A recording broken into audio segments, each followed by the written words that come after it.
Hey guys, today I have another tutorial for you. I'm really excited to share this look I created using 100% drugstore makeup. Yes, we're playing with affordable stuff today, so let's get started. First, as always, I'm going to prime my face. I'm using Rimmel's Fix and Perfect Primer. I actually really love this stuff, you guys. I'm just blending it in with my fingertips. This is going to make your pores look less visible.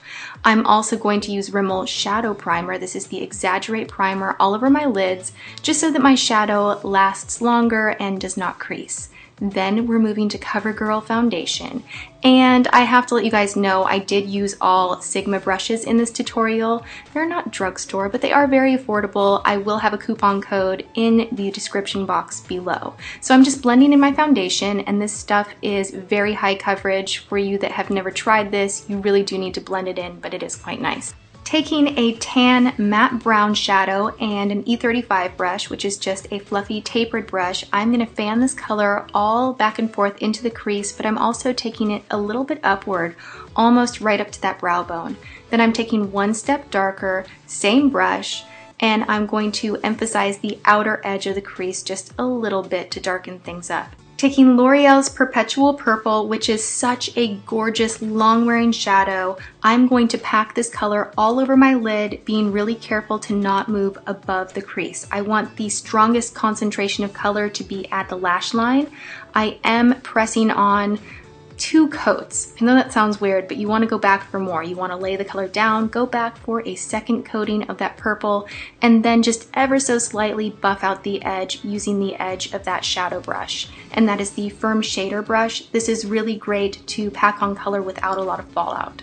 Going back to that same palette, but grabbing the gray shade, we're going to use a firm blender brush, which is the E44 brush, and this is going to allow you to buff color right at the edge of where the purple meets the crease. You can buff back and forth. You don't want it to reach quite as high as the neutral matte brown shade that you laid down first, but you can ever so slightly buff it out. Then we are going to go back with the purple shade again, pressing really close to the lash line. You want to really emphasize this color, make sure that it's still popping through, because we are going to be going in with a lighter shade right on the center of the eye. You could use a silver tone or a straight gold tone. I'm using more of a rose gold. This is Pink Sapphire from L'Oreal. And I'm just pressing this with my fingertip right on the center part of my eye, and then you're going to see that I take my finger that has no product on it whatsoever, and I'm going to blend out the edges. You don't need a brush for this. It's a really beautiful technique to add a lot of drama to the eye, but still keep everything looking really soft. It's also going to emphasize a roundness to the eye. I'm going to curl my lashes, and this will just help your mascara to look even cuter and open your eyes up, and I think this is such an essential step. Then we're going to move to liner, and I'm using Jane Cosmetics liner in black. This is such an incredible liner for $6. It's my go-to lately. I absolutely love it. I am just taking the color really, really close to the lash line. I'm not winging it out.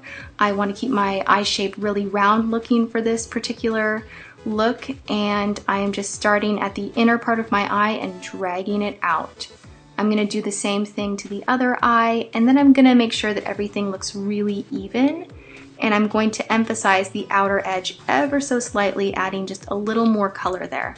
I'm going to wipe away any fallout that may have happened while applying my shadow. And then we're going to go on to this Youthful Wear concealer that is a new favorite of mine. I picked this up during Madness Monday, you guys, and the back of the packaging is all crazy and weird, but this stuff really seems to work. It does not crease, it gives you nice coverage without looking really heavy, and I am able to blend this in with my fingertips. It's quite awesome. And then I am taking a beauty blender just to make sure that everything looks totally natural and completely blended. Taking Sonia Kashuk's Warm Tan Cream Bronzer. Oh my goodness, I forgot how much I absolutely love this product. I am just taking a regular old blush brush and I am hitting the perimeter of my face. And I'm really going to build up the color on my cheeks. The nice thing with a cream is you are able to blend it and kind of manipulate it how you want. And I'm pressing it on. You see me kind of pressing the color on and not going too much in the hollows of my cheeks. I'm actually going almost underneath them and creating a nice shape to my face. So now I'm blending out the edges. I'm kind of going around where I laid the product down, and it's gonna just make it look like my skin naturally and not like I have a bunch of, you know, fake looking product on my face. Once all your cream products are on your face, then you can move into powder. You wanna make sure that you wait to powder your face until you're done with creams and you don't lay a cream on top of powder because that will just make you look cakey. So here I'm just dusting on a little bit of mattifying powder from Rimmel. And then I decided I wanted to contour a little bit on my nose. So I am taking the Airbrushed Blender brush, which is a slim blending brush, which I find to be perfect for applying color to the sides of your nose to slim out a nose. I think it looks really beautiful. It's a nice contouring effect. It adds a nice definition and I think makes your nose look cute if you are into slimming it out. I sometimes like to, and then I just add a little color underneath my lip to make my lips look a little fuller. Now I'm taking blush. Flower Power from Gosh Cosmetics. I am obsessed with it. You guys are probably sick of hearing me talk about it and use it, but it is my day-to-day absolute favorite. Taking Physicians Formula Color Correcting Pebbles, which look like chewed up dinner mints, but it looks beautiful on your face. I'm dragging this down the bridge of the nose and setting my concealer with this while adding a little bit of a creamy glow. This stuff is not shimmery, it's more creamy, which I like.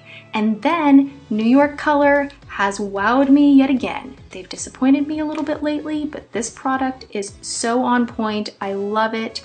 This stayed on my lash line all day long, I kid you not. So I just placed that on the inner corners, and then I'm taking a little bit of that purple shade that we used on the lid with a pencil brush and fanning the color back and forth on the outer half. And you see that kind of creates a really interesting definition to the eye. And now I'm just blending out the edges, taking a last look over that everything is blended and perfect. I'm going to add some violet liner to the waterline.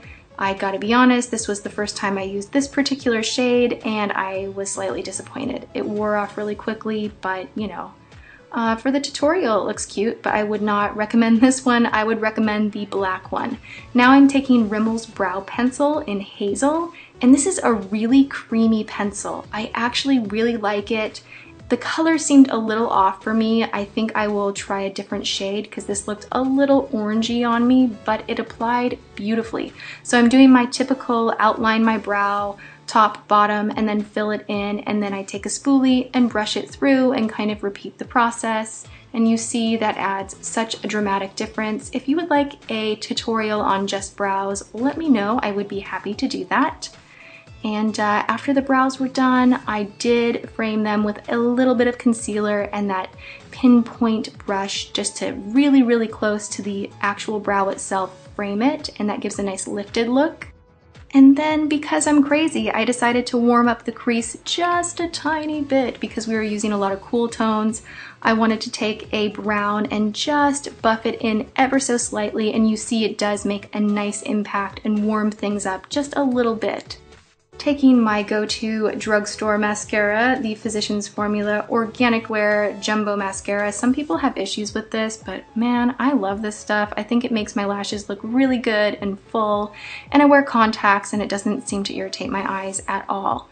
So I'm hitting the top and bottom lashes and just creating a really full look. Now we're on to the wonderful new magical lip gloss from Maybelline.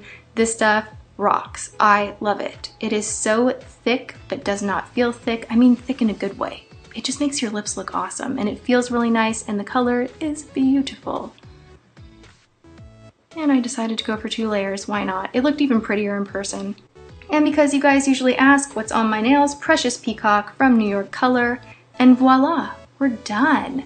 I hope you guys enjoyed this. I hope this was something a little bit different from the normal natural look that I've been sporting lately. Let me know what other tutorials you would like to see, and if you enjoyed this, please give it a thumbs up. I will see you guys in my next video.